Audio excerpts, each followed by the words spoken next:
लोग जो है सो उसी में बहुत पुलिस ने मेरे साथ जो जुल्म किया, जिसकी वजह से अब डॉक्टर को यही ये लोग आवाज़ पर तो देखे कि सूजन बढ़ रहा है, तो लेके आ गई है हॉस्पिटल में। डॉक्टर ने देखा है, कुछ दवा उवा लिखा है, एक्सरे लिखा है, तो फिर रिपोर्ट आती है क्या है, टूटा है कि मोच है या क्या है, पता चलेगा फिर उसका। नहीं, डिटेन करके तुम डरा नहीं सकते हो, तुम गोली बंदूक से डरा नहीं सकते हो, न्याय देना पड़ेगा।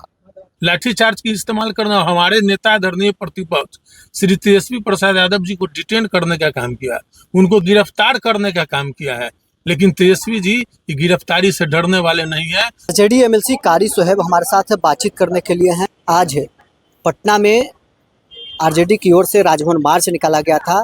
कारी सोहेब पूरी तरह से जख्मी हो गए हैं, पटना के गार्डिनर हॉस्पिटल पहुंचे हैं।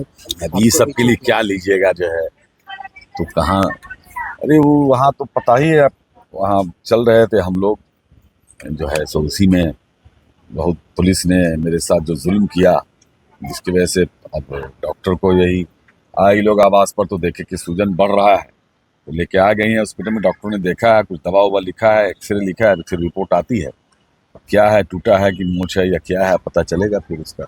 बिहार पुलिस को लेकर क्या कहेंगे? पुलिस को, बिहार छात्र को लगातार मतलब अपराधी जैसा बर्ताव कर रही है, तानाशाही जैसा बर्ताव कर रही है।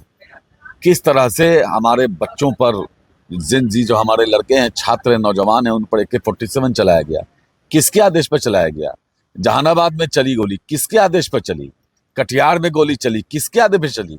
किसी की तो अकाउंटेबिलिटी तय होनी चाहिए ना, कौन जिम्मेदार है इसका, ये तो तय होना चाहिए। यही मांग है, जब तक ये जिम्मेदारी तय नहीं होगी, नेता प्रतिपक्ष तेजस्वी यादव जी के नेतृत्व में यह आंदोलन जारी रहेगा। आज जो बुरे 3 घटनाक्रम हुआ, तेजस्वी यादव को भी डिटेन किया गया, आपको भी डिटेन किया गया।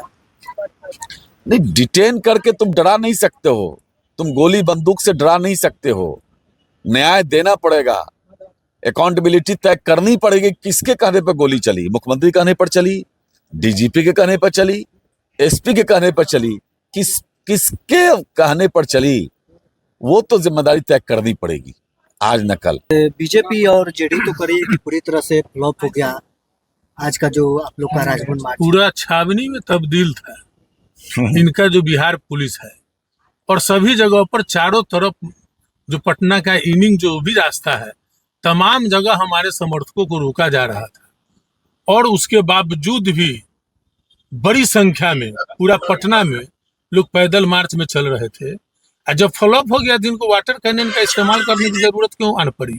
लाठीचार्ज की इस्तेमाल करना, हमारे नेता आदरणीय प्रतिपक्ष श्री तेजस्वी प्रसाद यादव जी को डिटेन करने का काम किया, उनको गिरफ्तार करने का काम किया है, लेकिन तेजस्वी जी गिरफ्तारी से डरने वाले नहीं है, झुकने वाले नहीं है। युवा और छात्र के सीने में AK-47 से गोलियां चलाई गई है। जब तक इंसाफ नहीं होगा तब तक जो है हम लोग का संघर्ष जारी रहेगा। तो चलिए, आरजेडी एमएलसी कारी सोहेब हमारे साथ बातचीत कर रहे थे। आज राजभवन मार्च के दौरान पटना पुलिस के द्वारा धक्का मुक्की में पूरी तरह से जख्मी हो गए हैं, पटना के गार्डिनर हॉस्पिटल पहुंचे हैं। क्या कुछ इस दौरान आरजेडी एमएलसी कारी सोहेब का कहना था, आपने सुना है। बहरहाल इसको इतना ही, अपने रहे न्यूज़ फंक्शन के साथ।